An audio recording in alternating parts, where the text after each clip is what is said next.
Okay, how's everybody doing? If you could do me a favor and in the chat box, let me know that you can hear me and where you're listening from, that would be fantastic.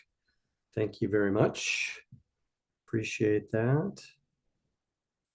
Just get a couple things going here so I know what's going on. All right, fantastic. So this is a little bit impromptu, but anyways, if you have questions for me, please put them. It starts at the top of the hour, or 5 minutes past the hour, actually, is when we're starting, just so you know. So, anyways, we're starting. I'll be here for a bit answering any of your questions that you have. So, if you have questions for me, you can put them in the chat box. If you're watching on Zoom, you will get priority because you are part of my Zero to Pitch group, which gets priority in these AMAs. So you have questions for me, just put them in the chat box and I'll be happy to answer them for you. If you're watching on YouTube, please put them in the chat box as well. And I will be happy to answer them there as well. So welcome, welcome, welcome. I'm going to answer a question that was sent before. And this is a multi-part question, so this may take a bit, but please bear with me. So question goes like this. I am raising, he's a U.S. Navy veteran. By the way, thank you for your service. My dad, by the way, was in the Navy. So thank you very much for your service. So very cool. And he's raising my initial funding for my wildfire tech startup in San Francisco. Okay, very cool. Very interesting that you're doing that. Creating an autonomous fire suppression system, also portable, against wildfires and hazardous fire breakouts. Okay, that's very cool. Okay, currently I'm a solo founder. I'm interviewing potential co-founders, experienced founding team members, and advisors. Okay, excellent. Now here come the questions. How do I successfully go about securing my initial funding between $100,000 and $500,000? And we'll answer these question by question, and then I'm going to answer the first question, and I'll go to the next one. As this would be from both angel investors, pre-seed investors, and my goal is to use this initial fund raise to continue towards my goal of seed funding of $5 million. This would cover typical startup expenses, including the prototype and manufacturing processes. Okay. All right, let's get to reality here. It's really difficult unless you have a lot of experience in a name brand to suddenly raise lots of money right out of the gate. Typically, when we're starting and we're talking about an initial funding number, and in your particular case, you're talking about $100,000 to $500,000, which is a massive range of money, is what I would tell you. Massive. So when I think about that, sorry, I don't know why that's happening that way, but when I think about that type of funding, what I think about then is that maybe it's not going to be so easy. Maybe it's going to be friends and family that's going to start you off if you're going to be raising that amount of money. Because the problem is, unless you have the track record, it's hard to have the belief. And this is the challenge, even with hardware. And I understand that I come from the hardware world, so I understand the challenge of building a hardware product and how difficult it is to build a hardware product. So when we're in that world, the reality of what we have to do when we're in that world is we've got to find ways to do things cheaper and to start building some credibility for ourselves in the process of doing things cheaper. So probably in your range of $100,000 to $500,000, I think the more likely answer here is going to be the $100,000 in reality here, just so that you know. So I'm thinking probably that's more realistic. And then to get to the $500,000, you're going to have to start building up a track record of being able to prove things and do things. So that's, to get to, and to get to $5 million, which is your next goal, even more so. It's not easy. Now, the advantage you have in this particular case is massive problem, as we know after what we've just gone through here in California. And I have a personal connection to that since I used to live in Pacific Palisades. So I know that area, and many of our friends, our family's friends, lost their homes, during the fires. So, so I understand the issue, quite well. So you have that going for you, but still not so easy, to do this. Hang on one second, please. I just want to check something in my feed here to make sure everything's going okay. Okay, cool. It is. Okay, I don't know why it's showing as one thing and then not another thing, but doesn't matter. Okay. All right. Anyways, back to your next question. Let's go find that question if we can. Okay, so I'm also in the process of applying for hardware incubators. And if accepted, the incubator would potentially invest about $100,000 for equity in my startup, as this would help me build my credibility as a new startup founder. Exactly correct. So if you can find something like that, that's always a good thing. I do have a pitch deck, okay, which I'm using to bring on the right team members. Okay, this is also good. Good for you for doing this. This is part of the value of having a pitch deck is we could use it to raise money, and we can use it also to pitch to co-founders our idea. Perfect. Very good. So you're doing a lot of the right things and a pitch towards potential investors. I hope this makes sense for the question I'm asking. If not, then do pardon me in advance. Thank you. Okay, good. So hopefully I've answered your question. One of the things on your pitch deck that's available to you as a Zero to Pitch member, and is, by the way, a reason to join Zero to Pitch. If you're interested, there is a link for you YouTube watchers out there. There is a link to Zero to Pitch. It's free, lifetime membership for free. Just click the link, answer a few questions, and away you go. Not so bad. So anyways, what can you, so if in Zero to Pitch, by the way, I have monthly pitch deck reviews. Once a month, middle of the month, I do this only for the Zero to Pitch viewers, not our YouTube audience. So you have to become a Zero to Pitch member to participate. So you can do that as well. So you can bring your pitch deck if you want me to review it. It'll be in the middle of the month, and I will do that live over Zoom. All right, so let's get to our questions. Okay, the next question we have, I am starting a startup. Okay, so I am about to apply to Y Combinator. So I won't have a product to showcase. So what will be the best way to convince them to fund me? Well, what I would tell you is that Y Combinator is the best of the best. I think the people that are fantastic. I would also tell you it is really hard to get in.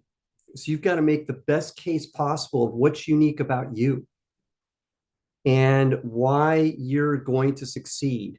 I don't think they're expecting you at this stage to have product, but maybe they are. But whatever you've got, make the best case you can. I don't know what their format is in terms of what you have to do to apply and how you have to apply, but you've got to sell people that, hey, I've got this great idea. Here's how I'm going to go change the world. I recently, by the way, this may help you. One of my recent videos, in fact, it was the video that I released last week, was on this issue of customer pain. And when we think about customer pain is about the most important thing to investors is what's the pain you're going to solve of existing customers? Because the reason that startups usually exist, and if we go back to the previous question of wildfires and being able to fix the issue with wildfires, there is massive pain when we think about wildfires, right? It doesn't get any worse than this. People are losing their homes. The financial damage to everybody involved is massive.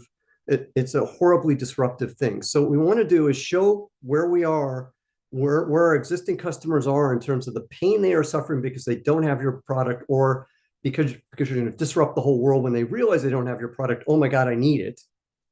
Versus the reality of what is life going to be like afterwards. So watch that video I did. It kind of explains this topic, I think, quite well. And I think it might help you in the process of what you're trying to do. Okay, if you have questions, somebody is saying, hi there, I have a couple of questions.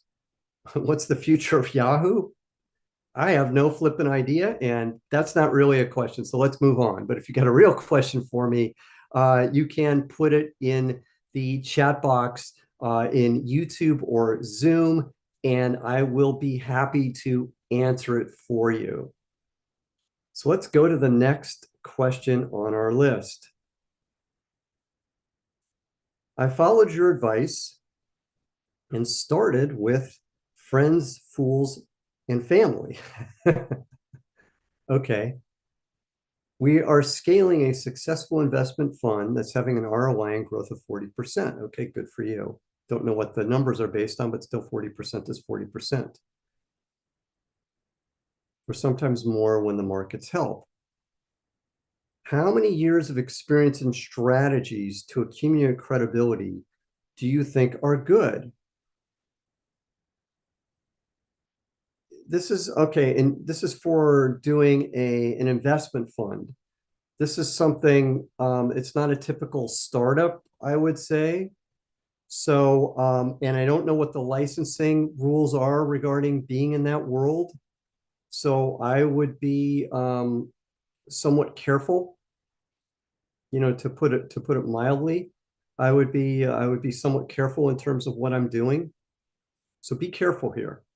In terms of how you're setting this up, because I don't know whether you can, I don't think you can just set up an investment fund and legally do it. I think there are licenses and things like that. I'm not 100% sure. And maybe somebody in the audience can tell me, hey, I'm full of it, which would be fine with me, but be careful in terms of how you're trying to set these things up. So that's a challenge here. And especially because now you're trying to raise money from strangers, and you're doing an investment fund. Uh, I don't feel comfortable giving you advice on this one because this is totally out of the realm of a typical startup. So I'm not exactly sure where we go on this. So be really, really careful here. Seriously. Um, Dig in and really understand what is required. What are the legal requirements of setting something like this up before you start doing it? Because I think you could get yourself in a world of trouble. Look, if you're doing this for your family, that's one thing. But if you're going to do this in the real world, be careful. Okay, next question. And if we have questions, the best way to do questions is put them in the chat box on Zoom if you're watching on Zoom, which is for my Zero to Pitch audience. And excuse me, if you're watching on YouTube, you can put them in the top chat box or whatever it's called, chat box on YouTube, and I will answer them. And remember, for my YouTube audience, if you want to join Zero to Pitch, it is free for life. Doesn't get any better than that. And you get some access to me. You get a priority on these weekly AMAs that I do. And you can get your pitch deck reviewed by me as well as part of that group. So there are a lot of benefits to being involved. And if you want to take it one step further and you really want to get good and you want to raise money quicker, then join my paid group, Zero to Pitch Gold. It costs all of $125 a month. That's it. You can there's no requirement to stay in the group. If you want to leave, that's fine. But it's there. It's fantastic. And you can get a lot of one-on-one help from me. I have daily office hours. Sometimes there's just one person in there. So that could be you and me working for an hour together. Sometimes there's multiple people, but you get a lot more guidance and help. And rather than today, which is a one-to-many webinar format in my office hours, it is meeting format over Zoom, and you get a lot done. Plus, you get the camaraderie of a community that is working on the exact same challenges that you are. So that is Zero to Pitch Gold if you're interested. All you have to do is just go over to the Zero to Pitch page, and you will find a link to Zero to Pitch Gold if you're interested in that. All for $125 a month. It's about $25,000 in value for $125 a month. Tremendous bargain. Okay, let's see what our next question is. Thanks for bringing a lot of value, Mr. Fox. Do you now invest at all at any level? I invest only in things that I know. That's it. I do not invest in things that I don't know. So it's a very narrow group of things that I'll invest in. Okay, next question. Which websites, incubators do you recommend for a startup of my type? Hedge fund incubators, small investment funds? This is for the person who is developing an investment fund. I don't think this is incubator-ish, but again, I could be wrong. I don't think incubators typically do things like this. Again, be really careful with what you're trying to do here. Really careful. I need a ton more details to really understand what you're trying to do and how you're trying to do it, but be super careful here in terms of what you're up to. Super careful, because you could, as I said, you can get in a lot of trouble here. Okay, you're passing your Series 65 license. I don't know what that is, but I'm hoping that is I'm hoping that's something that makes you appropriately legal in this space. Okay, question from our Zoom audience. Thank you again for this group and allowing me to be part of it. You are welcome. I have a pet tech product. I've got a prototype. Good. The MVP is underway. Good. I am looking at crowdfunding in 2 to 3 months. So I'd like to raise $90,000, $50,000 for software and hardware, and $40,000 for marketing for pre-launch. I've been given a $2 million valuation by a fund in Utah. Okay. Do you think it's wise to raise money and sell equity to raise money for the marketing and product development? Just curious. Well, it's too broad a question for me to be able to answer, to be honest with you. I don't understand the bit about being given a $2 million valuation by a fund in Utah. Does that mean they're going to invest and they're going to give you X amount of dollars and the end valuation is 2 million? I don't know what that means. So I need a little bit more detail to understand exactly what that means. So I think there's something being left out here. I'm sorry for not being able to answer your question completely here, because it's just too vague. So if you have more details, you can put them in the chat box on Zoom or the chat box on YouTube, and I will be happy. I will be happy to answer the question. But now I don't really know. And if you've got somebody being willing to give you money, and they've already given you a valuation versus trying to do crowdfunding, which is a totally different animal. Unless it's some insane amount of equity that they want, or which means percentage of the company that they want, for the money they're giving you, it's probably a better deal to take the money, quite frankly. But what do I know? Okay, let's go to our next question on our list. Next question. I have the option to license my new products. A friend of mine sells in over 100 companies and grosses $1 billion based on his patent. He recommended I license VC. VC want me to go to market or joint venture at least. Okay, preference. Licensing is hard. Licensing is no guarantee of success. Again, it's a pretty broad question. If your friend has got all this money and he's grossing $1 billion a year, why don't you get some money from your friend? That would help you out, and then you wouldn't even need, you won't need VCs or anybody else with that amount of money. You can keep control of your product and you could sell it yourself. Licensing, it is very difficult to make money this way.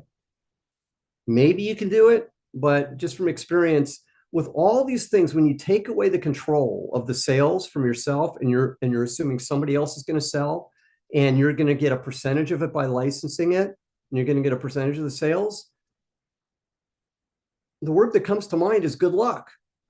Because the problem is that it's really hard to get people who haven't sold your product to actually sell your product. That's why typically for most startups, the way that they succeed is the CEO is out there selling. Even if the CEO has no experience selling, they've got to manage the selling process themselves. So if we farm it out to somebody else, that's why I say good luck. I don't think it's going to go as easy and swimmingly as you think. So I probably wouldn't recommend doing that. All right, let's go to our next question. What does it take to raise a Series A these days? Or what would you like to see before investing in one? Well, I'm not really an investor in Series A's. I've heard $1 million in ARR is the baseline. Well, it's a matter of how much money you're trying to raise. So there's a direct correlation. Don't worry, these titles of Series A, seed, all this type of stuff, just ignore them. It's how much money am I trying to raise? That's a much more important question to answer than is a Series A or Series B, because that can, or C, because there's so much overlap on all these various things. So what's the amount of money I'm trying to raise? The more money we're trying to raise, the more revenue we're going to need. And there's no exact number. None. Yeah, you're going to, and except for this, right? The more money we're trying to raise, the more traction we're going to need. Traction means revenue. So $1 million, yeah, that sounds pretty good. But maybe not. It just depends. The bar keeps going up. It's also dependent upon investing climate in your particular space. It's going to depend upon the potential of the space also. All of these things matter when somebody's looking at investing in your company, because what they're going to be interested in, especially if we're talking the venture route, isn't so much the revenue you're generating now, but it's going to be the potential value of the company later. That's what's going to be more important. If we're talking early stage companies, we're talking what's it going to be worth 7 to 10 years from now? Am I going to be able to, as an investor, make 30x on my money, at least? That's what people are looking at in the early stages. And you have to kind of think about that, because the $1 million a year, you're right, could be a good deal, but maybe it doesn't matter. All right, let's go to the next one. That's a good question, but it's going to vary. I did a video on this, by the way, kind of showing the various ranges that you can find on my YouTube site. Let's go to our next question. I'm 18 years old. Very cool. I wish I was 18. So I want to ask, if I don't have college qualifications, will that limit my tech startup to get funding, since I am the CEO with no qualifications? It depends on what you're doing. That's the best answer. Look, if you were 18 and you're going to college, it would be the same. It would be the same challenge. If you have a great idea and your company is making progress, then sure, it's going to make life easier for you. But when we talk about, getting funding, it's not like there's the funding tree and, you just go into the funding tree and you shake it and out comes the money. It is really hard to raise money. I want that to sink in. It's not easy to do this. It's not a given that you're going to be able to raise money. In fact, the odds are you will not be able to raise money. I've quoted this stat before. I will quote it again. For every 100 face-to-face meetings that a VC or angel investor takes, they will invest in one company. That's it, just one. So if you're just starting out and you have no revenue, no experience, no degree, what are the odds you're going to be able to raise money? Unless it's from your friends and your family, the odds are almost remotely zero. And I'm not saying this to be cruel or mean. I'm just kind of speaking reality here. It's going to be really hard unless you have traction. Traction means revenue. And unless you've got a great idea with great potential. So it doesn't mean you can't make this work, but you've got to get a lot of things right. And it doesn't mean because you don't have a degree that you can't make this work. You can. But you've got to get a lot of things right. You've got to, when you look at all this stuff, and again, I don't know what you're doing or where it's going, but just in general, you're going to matter.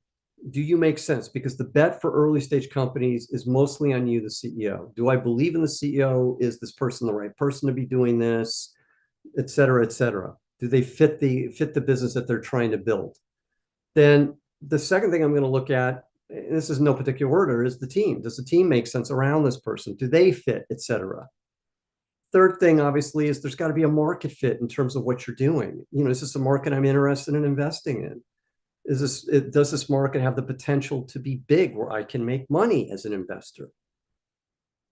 Does the idea, is this a game-changing idea? It goes back to this thing of pain, right? Is this product, service, or whatever it is that you're developing going to totally disrupt the world and change the world in a way where people are going to look at it and say, I've got to have it because it's something so new and so different that they're going to feel the pain of not having it, or they're in an area right now where they can't find anything to solve the problem that they have, and they're in so much pain because of it, and then you're going to give them this great salvation on the other end of this.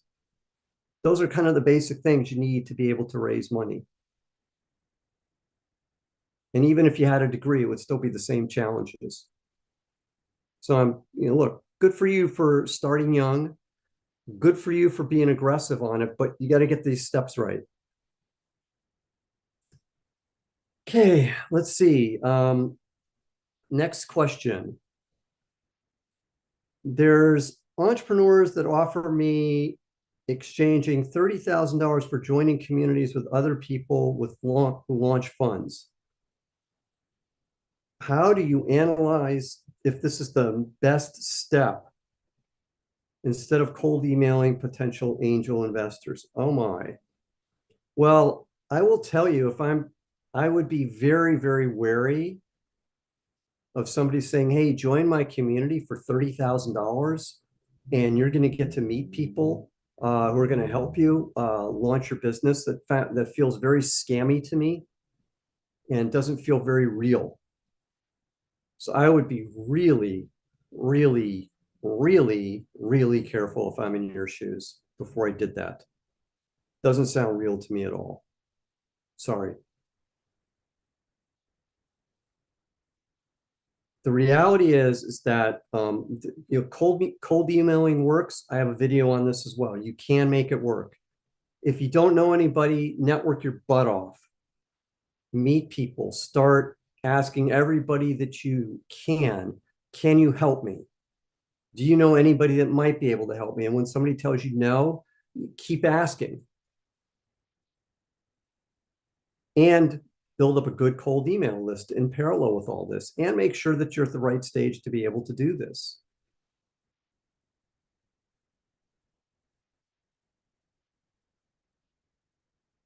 Okay, next question. If I am from another country and I want my startup company headquarters to be located in the US, will investors agree to invest? No.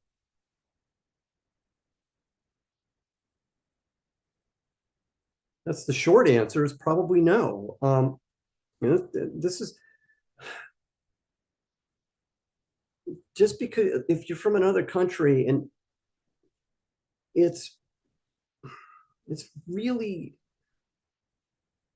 in today's world, I mean, I don't know where you're located, so maybe that's part of the reason that you're suggesting this, but in today's world, look, there are investors all over the place.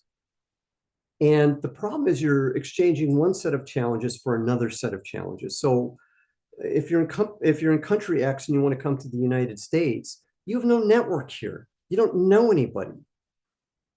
And you're competing with all the other startups in the United States at the same time. So it's not so easy, just to come here. And again, the money tree, you don't just shake the money tree and out comes the funding. It doesn't work that way. So you might be better off staying in your country where you know people, you have a network, and you can build your company. There's probably less competition. And maybe you can find investors there or in a neighboring country. Closer you are to investors, the easier it is to raise the money. So if you're going to come here and start your company, Then you've got to be able to you've got to start making relationships, build a network, build a team, and you got to compete with everybody else that's here. It's not so easy.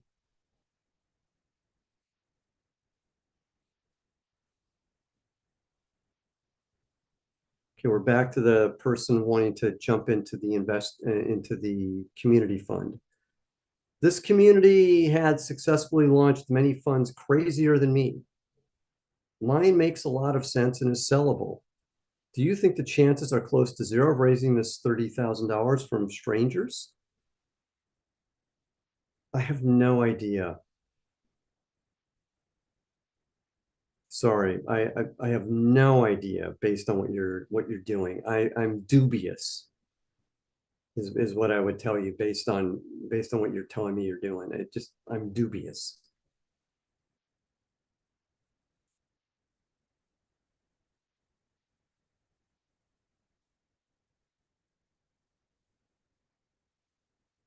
Okay, let's go to our next question.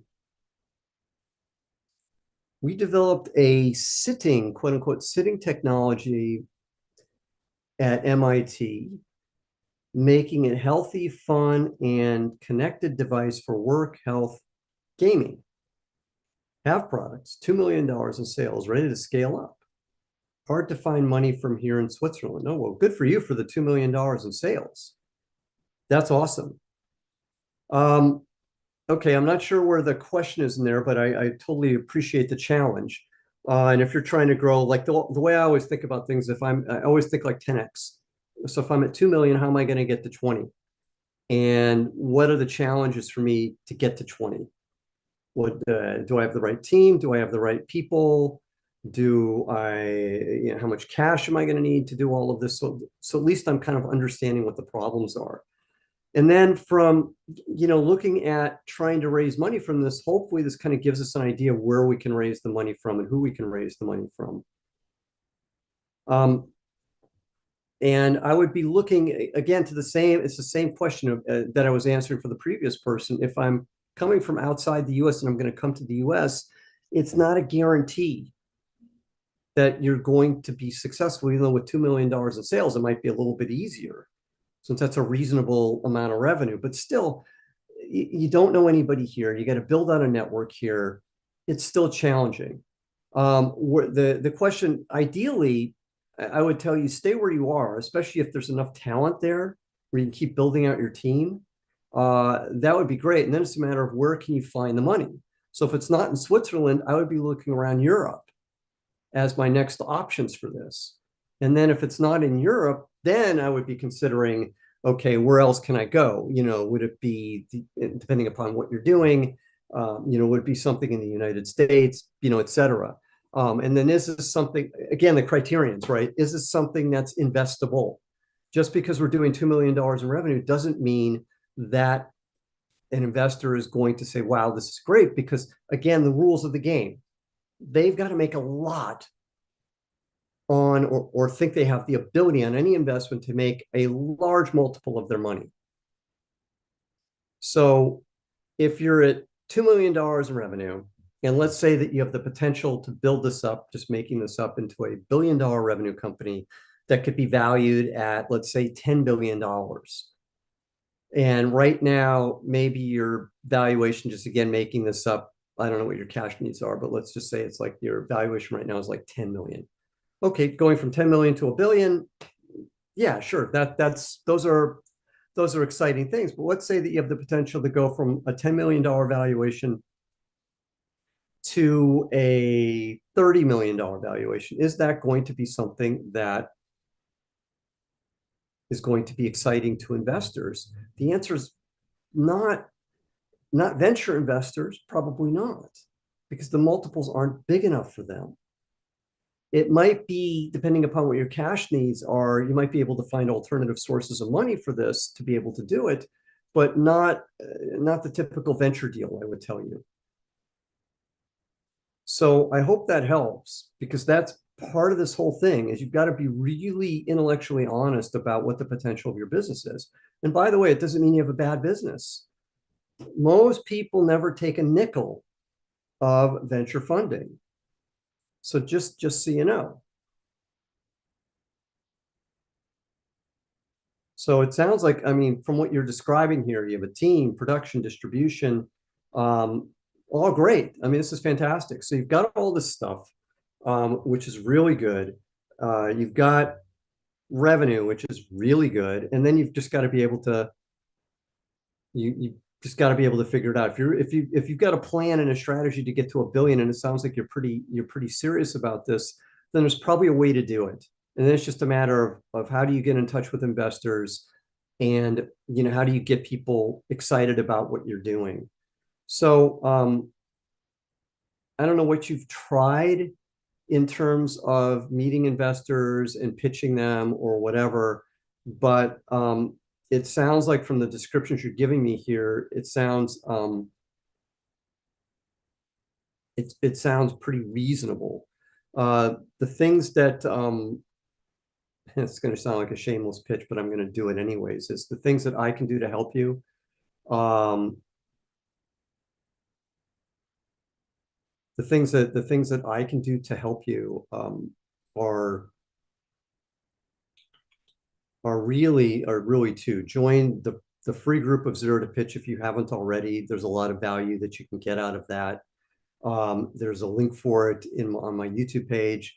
And then the other thing that I can do to help is in the paid group Zero to Pitch Gold, if you want to get to the next level on this and get more ability to work with me on what's going on with your pitch deck, your fundraising and how that works, and we can actually talk rather than doing this webinar format.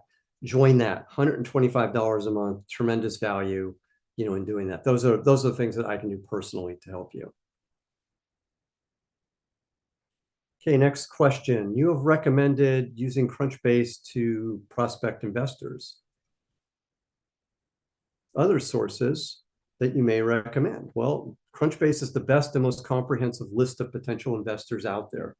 You can just start doing research on the internet to find potential investors in your space. You're based in New York, which is good. So I go to events. I also use the LinkedIn, good for you, to meet people in my area of finance. So you just have to find people. So if you're talking to people and you've got an idea for something, then just kind of keep talking and meeting people, and you'll eventually find more people that can help you. What's been my best monetary investment? Um, Boy, there's a company I'm involved in now that I put $25,000 into as one of the early investors in the company.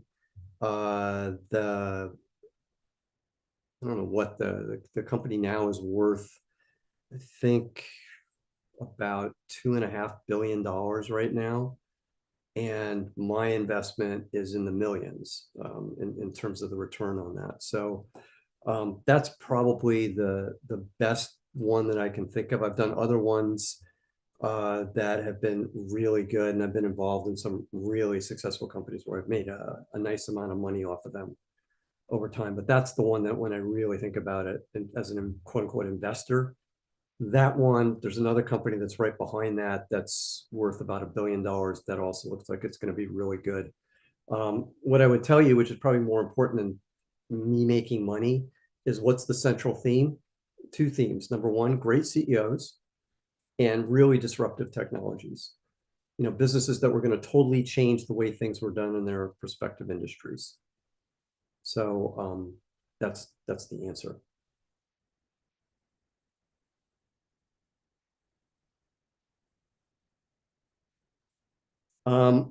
Okay, to your point, this is the person you and I have been going back and forth on this on the potential of your business. This is the $2 million business question of, and you write, even though huge market, not sexy for investors, people don't get the connected share idea. Okay, it may be there are a couple things that I can think of. You're right. It may be that it's not sexy. It might not be in a space.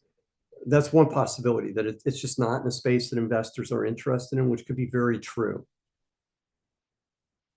Or and it could be a combination of things. Or what it could be, you're not presenting the idea properly in a way that makes it exciting to investors. And I don't mean, you're doing a very good job, by the way, of communicating to me, so I'm not sure exactly which one it is. So it could be exactly that. You're right. It could be something that's not sexy for investors, and you find other ways of getting the money that you need. Maybe you have to go at a slower pace or whatever, but you still get there. I don't know the answer without really digging into more details, to be honest with you. All right, very good. Let's see, other questions that we have. I get to meet 60-ish investors in February 22nd. Got mentoring. I hope I can pull it off. Well, I hope so too. Nice to know. All right, next question.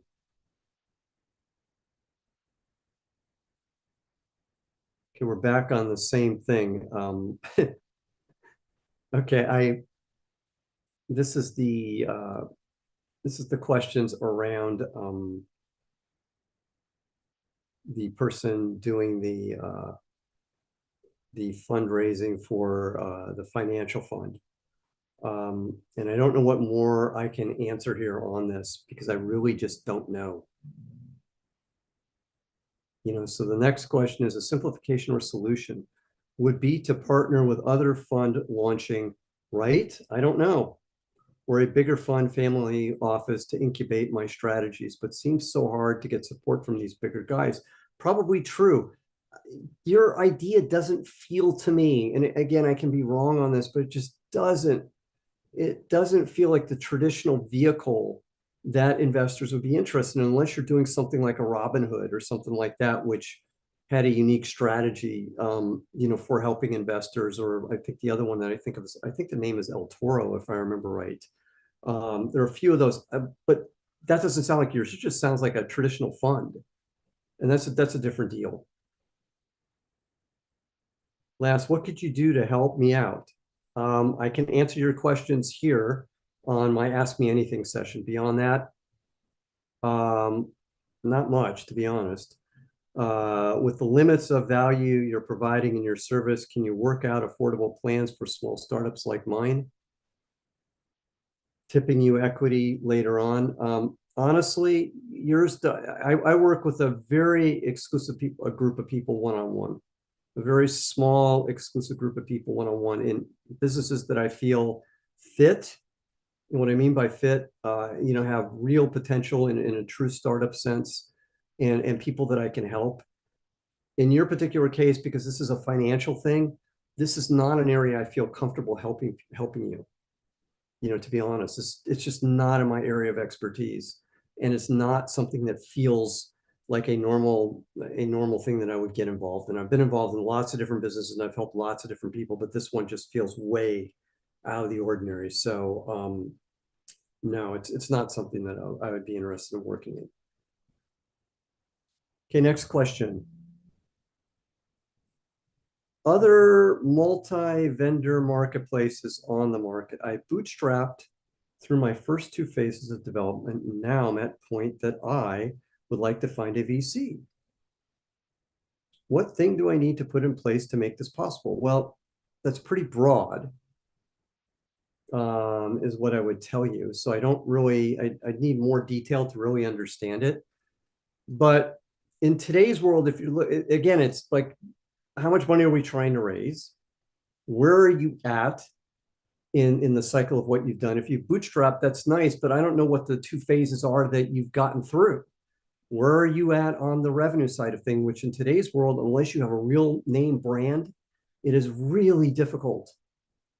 Like, I just can't emphasize this enough. It is really difficult to raise money unless you just have this name brand or you have traction in the marketplace, traction meaning revenue. So those are the things that are some of the things that you're going to need. You're also going to need to show the ability to recruit, which means you're going to need a team around you. Even if you're by the way, even if you're a solo founder, you need the ability to show people that you can recruit. It may sound like an oxymoron, but it's really true. So you need all of these things to make this go. So anyways, that's my quick answer to your question. Let's go to the next question, and we're almost out of time, so I'm going to answer a few more. Is there a point in which a company goes quote unquote stale? Yes. This is a really good question already, I can tell. Where they have slow and steady linear growth, but not the explosive growth that VCs want.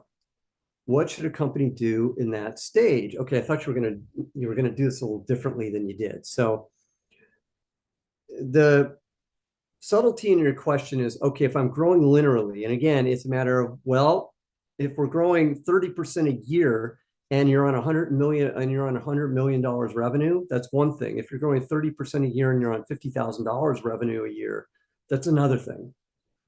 I don't know where in the spectrum you are in terms of these various things. So that's a large part of this. But look, companies, sometimes they go slow, slow, slow, and then they shoot up. A lot of the dynamics can depend upon what type of customers you have. So if we're just trying, if we are very dependent on that one big customer, then we may have very spotty growth depending upon what happens. If we have more of a long tail business where we're going to grow by a lot of different customers, then the growth is going to be more sequential, but still should be more explosive than that. So again, it could be that you're limited by cash, and that's why you're growing slower. It could be because you haven't figured out your market yet and you haven't gotten real product market fit. There's a million different reasons that this could be. Part of your challenge is figuring this out and understanding it. The other comment I would make is don't worry so much about the investor side of this. Don't worry about what VCs want. Worry about, what do I need to do to grow my business? And don't make your business grow in a way that isn't natural to the business, because this is going to make you more attractive to venture capitalists. I really think, and I understand the fear and the worry and the sense of urgency because I've been there, but I really think it's a mistake.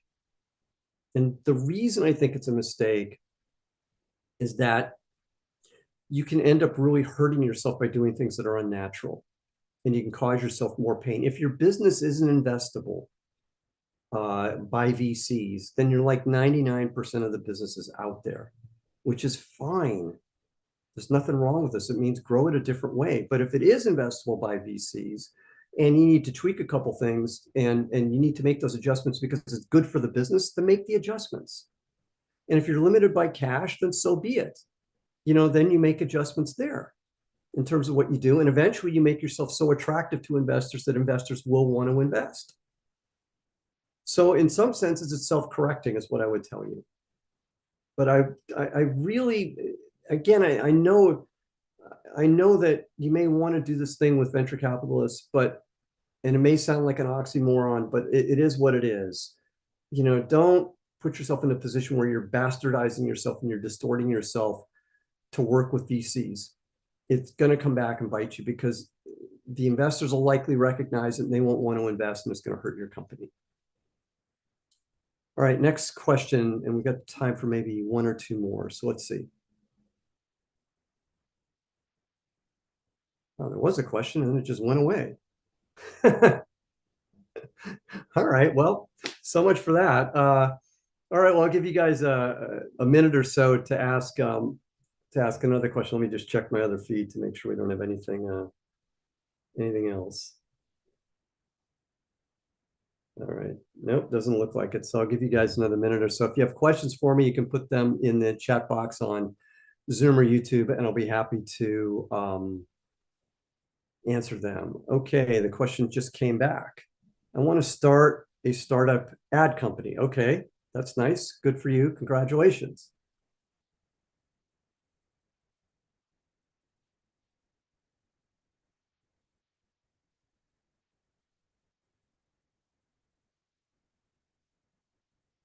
Okay, I want to start revolutionizing the advertising industry. Okay, good.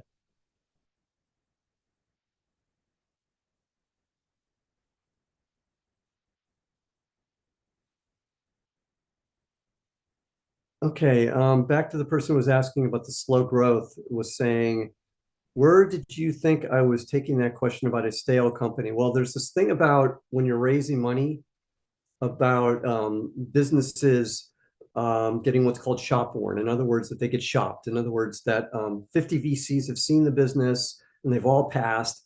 And investors, there's kind of a herd mentality with investors. So if you're like the 51st investor to see something, you're always wondering, well, what do these other 50 guys know that I don't know? So that's where I thought you were going with that, which is a good question, by the way, and kind of shows you the mentality that investors have, where they're more worried about how they're going to look sometimes than how much money they're going to make. But that's investors.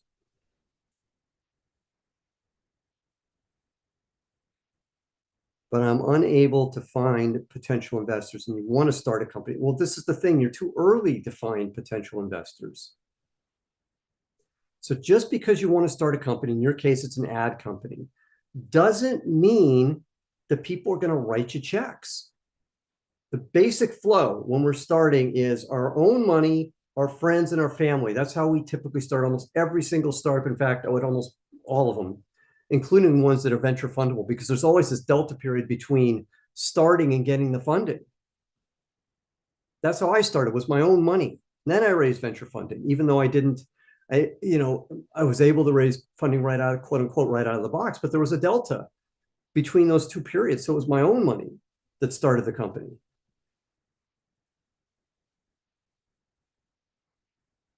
So anyways, that's what typically you have to do. It's going to be your own money at the beginning. Then you have to get to the point where you've built up enough credibility, traction, whatever, to get to that next level, which would be angels. Then you build up more credibility and we get to VCs and so forth and so on. But at the beginning, these are the rules. You have to be able to, whether we like it or not, we've got to find a way at the beginning. And I know it's hard, and I know it's challenging, but that's just life. You have to figure it out.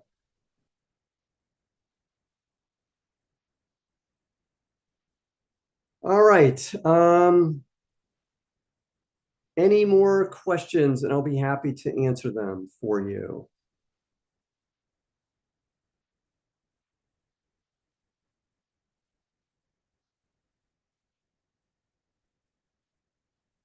Okay, how do I deal with my startup type being so regulated and challenging? As a programmer, sometimes I think about pivoting into being a tech startup of some sort, but I suspect losing focus is a mistake. I agree, losing focus is a mistake. Look, if you believe in what you're doing, even if it's regulated, keep doing it. It just may be that you have a different group of investors.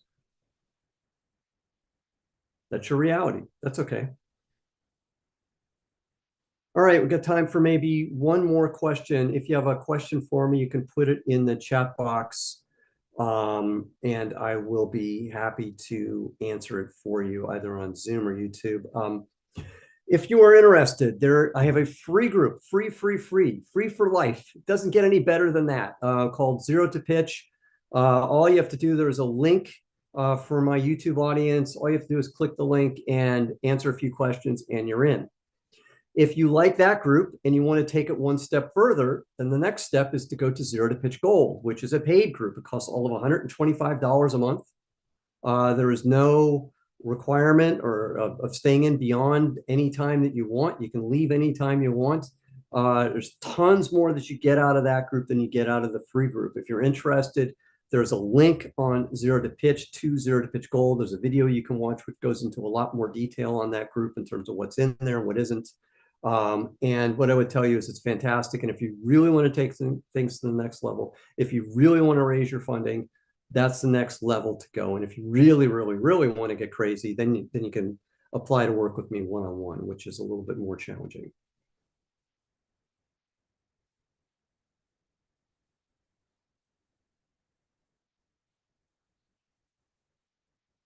Do I think, okay, this is going to be the last question, I believe. Do I think that the esports industry is a good startup to start with? If it's an area that you're excited by and you're interested in, and you think you can make money, and then yes. If it's an area that you're doing just because you heard it was hot, then no. That's the answer. So that's the way I would think about it. All right, I think we are done for today. So I want to thank everybody for joining me both on Zoom and YouTube. It's been a lot of fun as always. And hopefully I'll be back again next week. Take care, everybody. Bye.